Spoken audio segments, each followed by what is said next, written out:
आपण बघत आहात DPA न्यूज मराठी. शोध सत्य बातमीचा. भिवंडी महापालिकेतील कामगारांच्या न्याय मागण्या आणि शहरातील आदिवासी पाड्यांमध्ये असलेल्या असुविधांच्या निषेधार्थ आज श्रमजीवी संघटनेने महापालिका कार्यालयाच्या बाहेर आंदोलन सुरू केलेले 5 तासानंतर देखील महापालिका प्रशासन चर्चेसाठी आले नाही.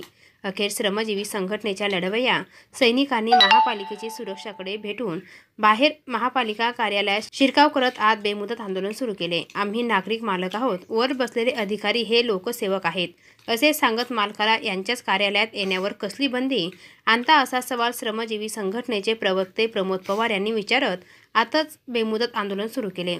जेवणाच्या चुली आणि पारंपरिक नाचगाणे करून मागण्या न्याय होईपर्यंत आंदोलन सुरू राहणार असल्याचे श्रमजीवी संघटनेने जाहीर केले आहे.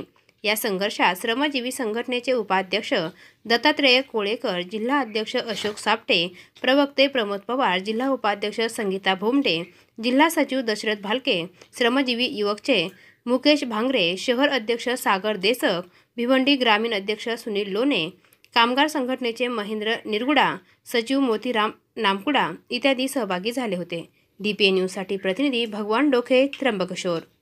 ताज्या घडामोडी व अपडेट जाणून घेण्यासाठी आताच DPA न्यूज चॅनलला सबस्क्राइब करा आणि बेल आयकॉन क्लिक करायला विसरू नका.